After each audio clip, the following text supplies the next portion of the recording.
American history. Number 3, the Devil's Punchbowl, 20,000 massacred, concentration camps for slaves.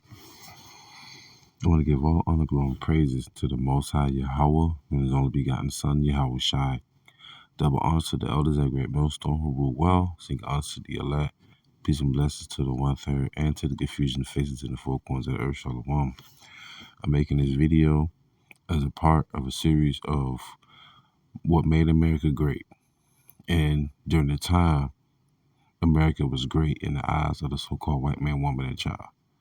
These are events that happened and that occurred to us. Now, the Devil's Punch Bowl, this is something that resided in Mississippi. Okay? During 1863, we had the Emancipation of Proclamation. Don't quote me.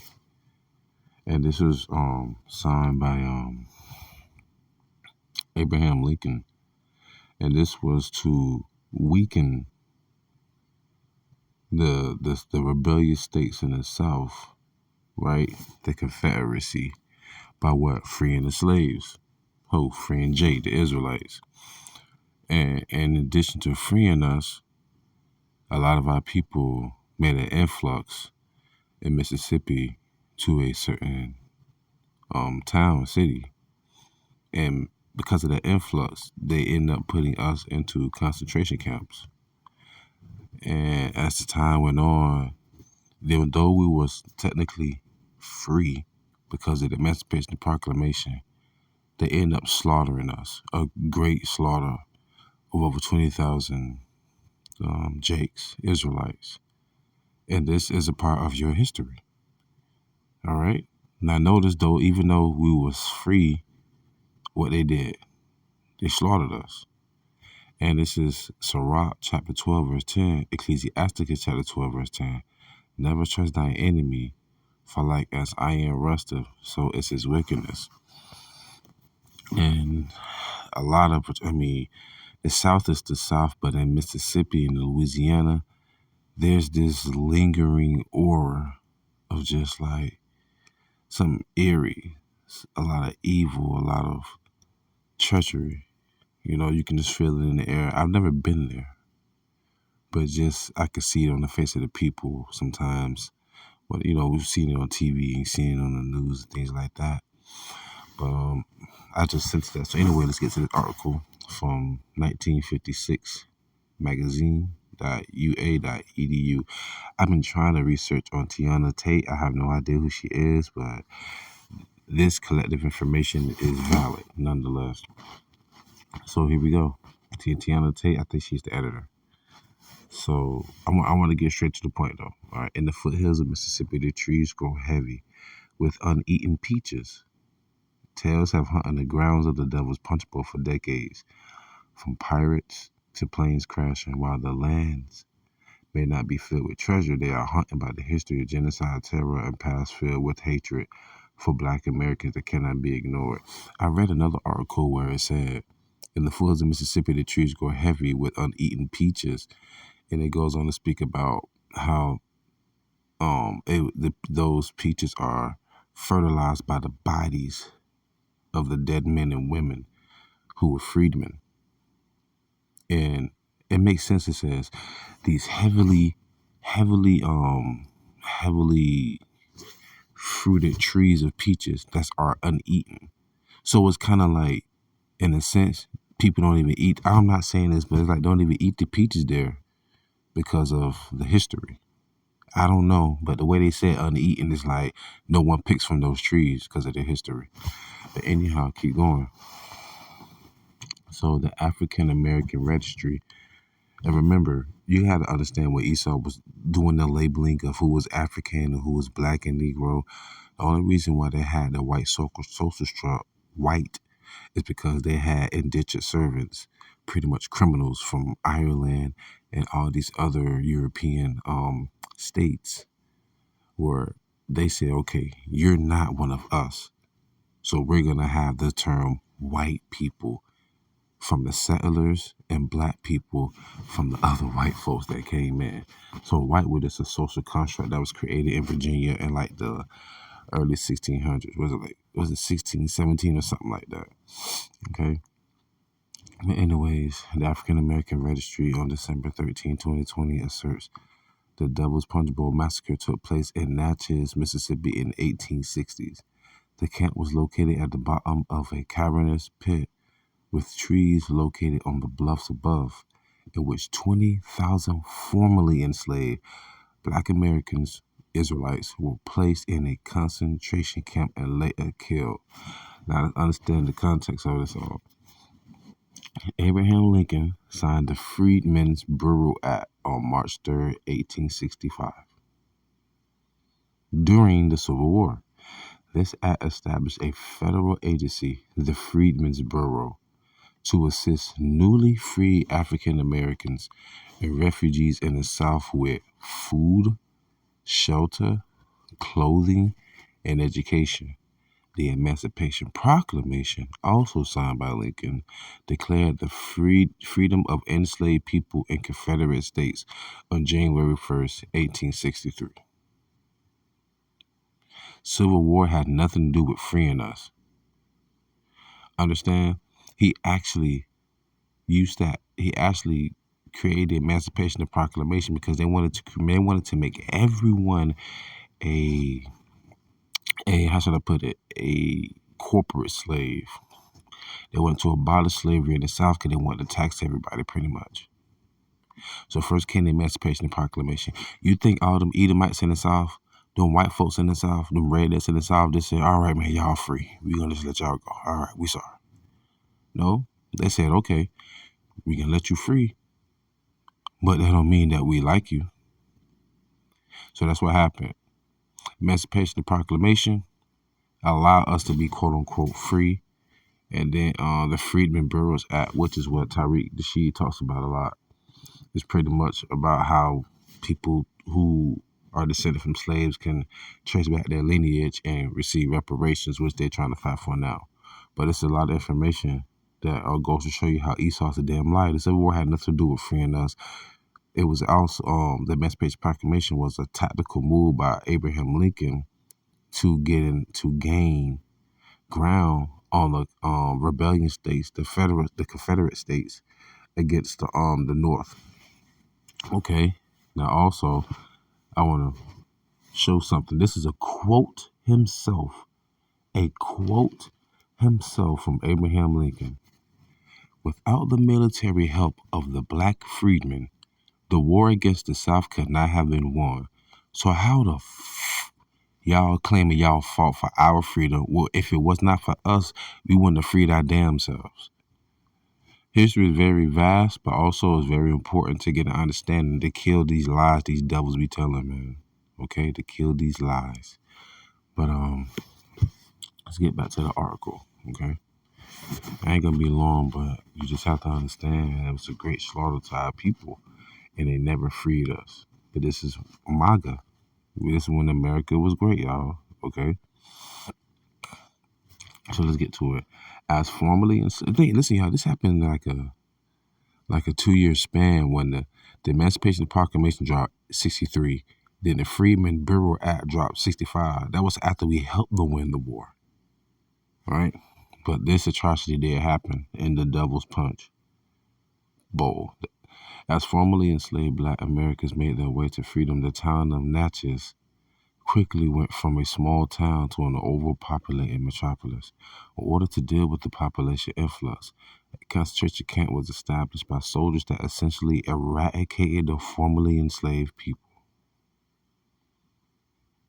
The Natchez Museum of African American History and Culture on February 17, 2021 explains bleak conditions of being cramped inside locked walls and forced to work under exhaustion or death after visiting the Devil's Punch Bowl. James E. Eatman of the Western Sanitary Commission in November 1863 wrote an appeal to President Lincoln regarding the condition of formerly enslaved black Americans. Yeatman stated, 75 died in a single day. Some returned to their masters on account of their suffering. So this is supposed to be a concentration camp. This is during war. Remember, the Japanese was in concentration camps during war. Okay? In this same land. They got reparations. We haven't gotten it yet. That's how you know we're the Israelites. The Lord said, you have sold yourself for nothing, but you shall be bought without price, without money. Biblical prophecy.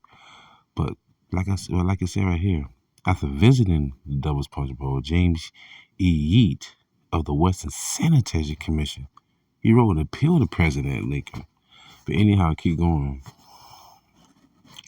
The Gilder Lehrman Institute of American History in July 2019 explains the Devil's Punchbowl was a camp in Natchez, Mississippi that held as many as 4,000 Black Israelite refugees in the summer of 1863, this number only growing as years went on.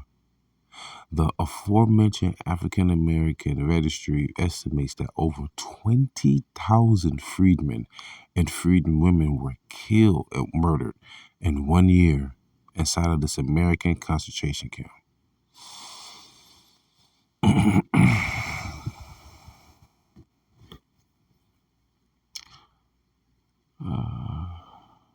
Don Estes is a retired Natchez City Cemetery director who conducted extensive research into individuals buried at the cemetery.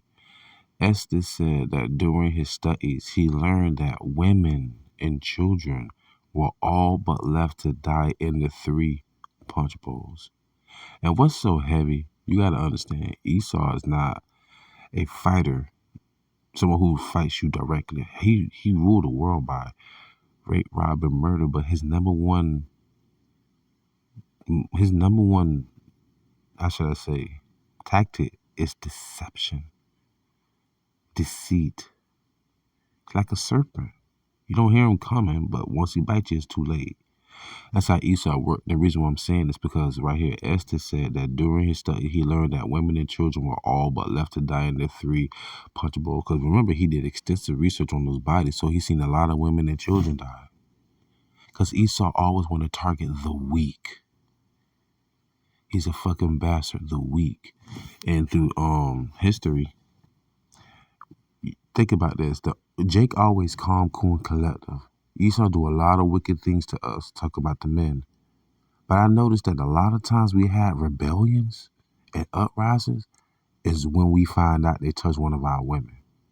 Only time Jake got rowdy, which rightfully damn so, but so in these women today talking about weed, anyways, like I say, if you look in the history, the only time we really ever had rebellions is when we found out they messed with one of our women. I think it was in the what caused the Watts riot was that some Edomites had roughed up a pregnant Judahite woman. And that's what started, we were beating the police ass with no weaponry or nothing like that. That created the SWAT. The Watts riot created the SWAT team. What is it? Specialized weaponry assessment team or something like that. Or specialized weapons and tactics, something like that. Anyhow, don't get it twisted, man. We always was fighters. We would never lay down like that, y'all. They always lie when they tell the history. But anyhow, and this is much more than just so-called Negroes. They had all of us in captivity, so-called Negro, Latinos, and Native Americans. So just because it says Black or African American on the registry, Jake lived. We've been living here for millenniums together in the Western Hemisphere before 1492. Okay, but anyhow, so just a little bit of history. Without the relatively recent recovery of the records of these bodies, their stories would not have been publicized in the modern age. You know, man, these some damn devils, man. But I'm gonna read a couple precepts enough to get up out of here. But I'm gonna leave the link of this article in the description box. Okay, but remember this, y'all. It was another massacre that had occurred in Memphis as well. I want to read this as well too. Just a little another side note. The Devil's Punch Bowl was not the only Black Israelite massacre swept under the rug. The 1866 Memphis massacre left 46 Black Israelite Americans killed, 283 injured, and 5 raped, yet no arrests were made. And they like to say that we have the highest crime statistics. How the hell you kill 46 people, injured 285, and rape it could have been women and men, and there's not one arrest? I think that would spike your crime rate, Esau. But I digress. Damn devils. So bring out some precepts and I'm gonna close out real quick. Give me a second, y'all.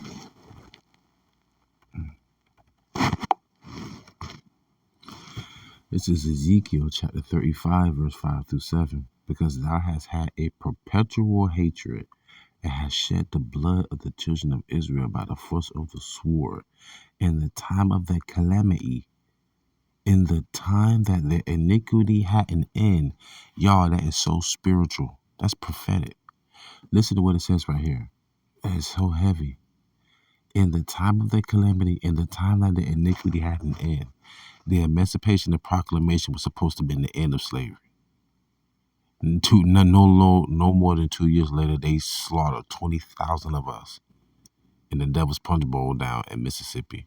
Then in 1866, there was another massacre in Memphis, killed 46, injured 283, and raped 5.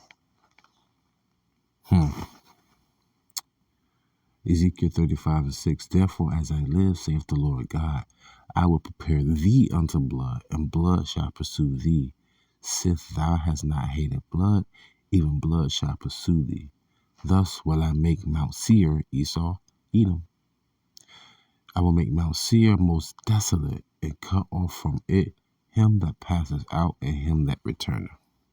So with that being said, I truly pray y'all was edifying, fed, stay in the spirit, don't fear it, just endure it. Ask for forgiveness, pray without ceasing, stay humble, remain diligent, YAHAWAH, Ball, Shalom. And don't forget what Abraham Lincoln said. Without the military help, let me say this quote, without the military help of the black freedmen, the war against the South could not have been won, unquote. Abraham Lincoln. Shalom.